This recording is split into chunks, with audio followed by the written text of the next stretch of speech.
사람들은 이 땅 가운데 살면서 세상을 바라보며 우리의 소망과 또 우리의 바람들을 가지고 다 살아갑니다. 그래서 자신들의 삶 가운데 가장 우선되는 것을, 필요한 것들을 가장 우선적으로 생각하고 그 에너지를 다 쏟아내는데, 사람들이 한 가지 보지 못하는 것이 있습니다. 그것이 뭐냐면 하나님이요, 십자가를 바라보지 못한다라는 거죠. 그래서 이 십자가야말로 하나님이야말로 그 하나님께서 우리에게 찾아와 주셔서 세상을 사랑했던 마음들을 다 거두가 주시고 우리가 누구인지를 가르쳐 주고 또 보여줌으로 인해서 우리가 십자가만을 바라보도록 하나님께서 이렇게 역사해 주시는데, 그래서 십자가를 바라보면 십자가가 이 세상에 이 세상의 섬으로 인해서 사람들을 두 쪽으로 쫙 갈라서게 합니다. 18절 한번 봅시다 같이. 십자가의 도가 멸망하는 자들에게는 미련한 것이요 구원을 받은 우리에게는 하나님의 능력이다. 이 십자가의 도라고 말했죠. 이 십자가라는 단어, 십자가의 길, 이거는 멸망하는 자는 미련한 것이다. 구원받는 우리에게는 하나님의 능력이다. 이렇게 나와 있습니다. 자, 멸망하는 자들은 누굴까요? 세상의 사람들이에요. 세상의 가치관을 온전히 받아들이면서 살아가는 사람들. 그런 사람들이 볼 때 십자가는 형벌이라는 것이죠. 예수님은 죄를 범해서 죽은 한 인간의 죄인에 불과하다라는 것이 바로 멸망하는 자들이, 그 세상 사람들이 보는 십자가예요. 이것이 성경에서는 미련한 것이다, 이렇게 얘기하고 있습니다. 자, 그런데 구원을 받는 우리에게는 뭐라고 나와 있죠? 하나님의 능력이다, 이렇게 나와 있습니다. 하나님의 능력이다. 자, 성도들에게 십자가는 하나님의 능력, 하나님의 파워가 되는데, 이 능력이라는 말 속에는 많은 의미가 있어요. 그 중에서 우리 인간이 가장 필요한 게 있다면 죄의 짐을 풀어 제치는 겁니다. 여러분, 짐을 어렸을 때도 보면 밭에서 다 일해봤죠? 신전 집사님도 일해보시고 우리 집사님도. 근데 짐을 지면 무거워요. 그래서 감자짐, 고구마짐, 배추짐, 저도 다 쥐어봤어요. 무짐, 무겁다고요. 근데 그 짐을 우리가 이 세상 살아가면서 늘 짐이 우리 가운데 있다라는 거죠. 그러죠. 그러니까 사람들이 다들 힘들어요. 어렵고, 돈의 짐도, 자녀의 짐도, 일의 짐도, 사람 관계의 짐도, 또 마음의 여러 가지 갈등들, 상처들, 건강하지 못한 것들, 많은 짐을 지고 사람들이 살아가는데, 염려, 근심, 그 모든 짐들의 실체가 뭐냐면 죄라는 거예요. 죄에서부터 출발했다는 거예요. 에덴의 동산에서 선악과를 따먹은 아담의 후예들은 모든 짐을 다 지고 갈 수밖에 없다는 거죠. 그런데 이 짐이 어떡합니까? 풀어졌다는 거예요. 그 밭에서 무겁게 가져오는 그 고구마 짐을 동네에 들어왔을 때 그 이웃들이 받아주고 함께 나누었을 때 내 어깨에 그 고구마 짐들이 다 풀어졌을 때 느끼는 자유함들, 기쁨들, 우리의 죄의 짐으로부터 죄가 주는 슬픔, 낙심, 불안, 부정적인 거, 나는 안 돼, 내 마음의 여러 가지 염려, 걱정들, 이 모든 것들을 예수님이 십자가 위에서 다 가져가셨다는 거예요. 그러므로 인해서 우리가 하나님의 보좌 앞에 나갈 수 있고 하나님의 은총을 누리면서 이제는 새 사람이 되었다는 거죠. 어제 배웠죠? 고린도 성도들이 은혜를 받으니까 말이 달라졌어요. 말이 달라졌어요. 그래서 여러분, 절대 부정적인 말 쓰면 안 되는 거예요. 이 교회를 향해서 절대 부정말 해서는 안 되고 내 자신을 위해서도 부정적인 말을 쓰면 안 돼요. 왜? 그것은 옛 사람의 모습이기 때문에. 나는 하나님의 귀한 사람이다. 겸손한 사람이다. 사랑의 사람이다. 내가 하나님이 부르신 그 자리에 반드시 열매를 맺을 것이다. 우리 자녀들도 귀하게 자랄 것이다. 말이 바뀐다는 거죠. 은혜를 받으면 또 예수님에 대한 지식이 증가해요. 예수님에 대한 지식은 예수님과 관계를 맺는데 너무너무 필요한 거죠. 예수님이 어떤 분이신가?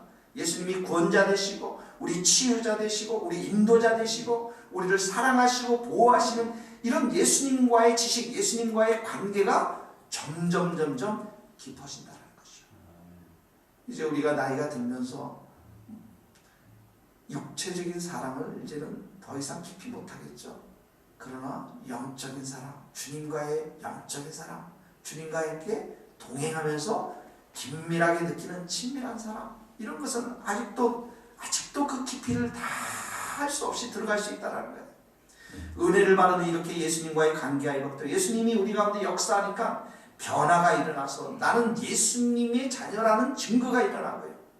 그리고 내 안에 가족들이, 내 안에 은사들이 부어지면서 이 교회를 위해서 섬기게 되고, 그리고 늘 실패와 좌절 가운데 있던 내 인생이 이 예수님이 주신, 하나님이 주신 은혜를 통해서 새롭게 변화될 수 있다는 거예요. 그러므로 우리는 그리스도 예수 안에 있는 자들이라서 새로운 피조물이 되었죠. 그래서 새로운 피조물로서 점점 자라나면서 내 안에 있는 부패한 본성들이 다 사라지면서 하나님의 성품들이 자라나기 시작하고, 세상을 바라보지 않고 세상을 이기고 믿음으로 이겨내고, 예수님만을 사랑하는 그 믿음으로 이겨내고 마귀를 대적할 수 있는 그런 자리까지 나가도록 한 게 뭐냐면 십자가라는 거예요. 하나님의 능력이라는 게 그것이죠.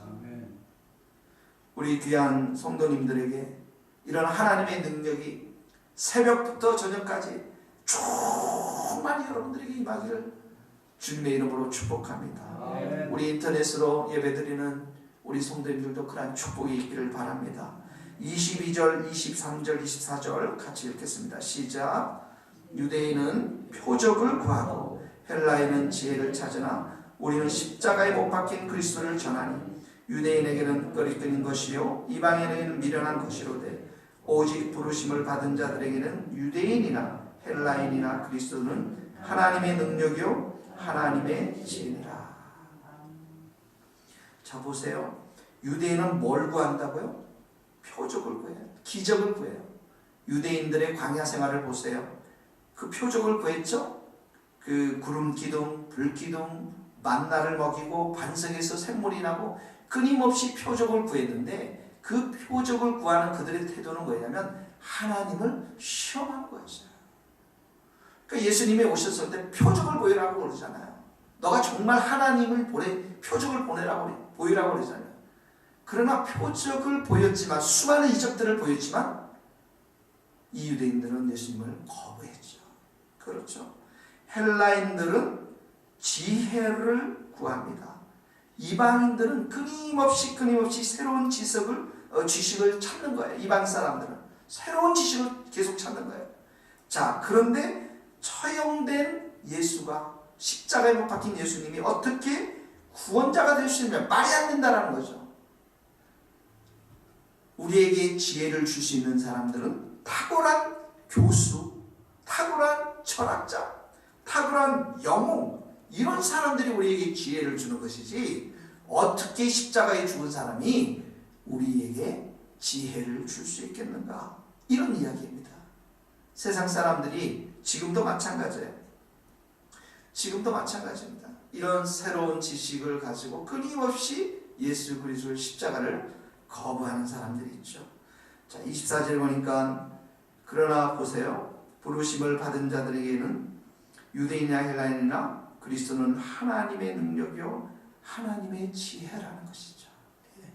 이 십자가를 통해서 원수 마귀를 쳐부시고 원수 마귀를 끝장을 내고 우리 백성들을 구원하고자 하는 하나님의 훌륭한 지혜가 에덴의 동산에서부터, 아마 그 이전부터, 영원부터 우리를 구원하고자 하는 하나님의 계획이 이곳에 숨겨져 있었다라는 것이죠. 아브라함, 이스라엘, 그리고 예수님이 그 이스라엘 백성을 통해서 나오셔서 예수님이 십자가에 돌아가셨고 이제는 그 십자가를 통해서 이방인과 유대인 이 국경들을 다 무너뜨리고 누구든지 예수 그리스도를 이름을 부르는 자는 믿음으로 이름을 부르는 자는 구원을 받을 수 있다라고 하는 이 놀라운 하나님의 지혜를 우리 가운데 주셨다라는 것입니다. 그러므로 사랑하는 성도 여러분, 여러분들이 십자가를 늘 사랑할 수 있기를 바랍니다. 십자가를 의지하십시오. 십자가의 보혈의 피를 늘 찾고 추구하고 주님 보혈의 피로 나를 씻어주시고 내 짐을 씻어주시고 풀어주시고 십자가의 피로 치유하여 주시고 새롭게 하시고 나의 모든 잠을 못 이루게 하는 여러 가지 것들을 다 씻어주셔서 십자가로 새롭게 하여 주시옵소서. 그래서 25절에 보니까 하나님의 어리석음이 사람보다 지혜롭고 하나님의 약하심이 사람보다 강하니라. 하나님의 무한한 탁월성이 있다는 것입니다. 하나님이 무한한 탁월함이 이 십자가 위에 숨겨져 있다는 것이죠. 그래서 이 십자가 하나님의 능력과 하나님의 지혜가 내 안에 충만히 임하면 우리는 그 십자가를 전할 수밖에 없습니다. 예수님을 전할 수밖에 없어요. 21절 한번 다시 한번 읽겠습니다. 시작. 하나님의 지혜의 세상 이 세상이 자기 지혜로 하나님을 알지 못하므로 하나님께 전도에 미련한 것으로 믿는 자들을 구원하시기를 기뻐하십니다. 세상은 하나님의 지혜 십자가를 볼 수 있는 눈이 없어요. 그래서 뭘 통해서 구원을 하시기를 기쁘셨다고요? 전도에 미련한 것으로.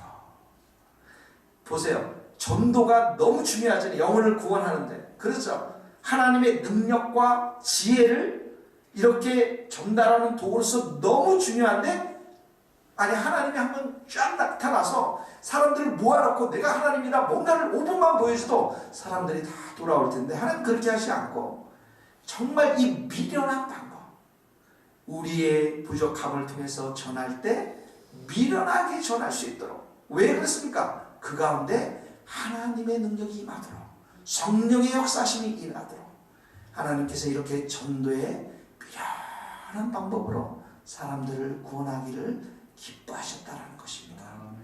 그러므로 23절에도 보면 우리는 십자가에 못 박힌 그리스도를 전하니 이렇게 나와 있어요.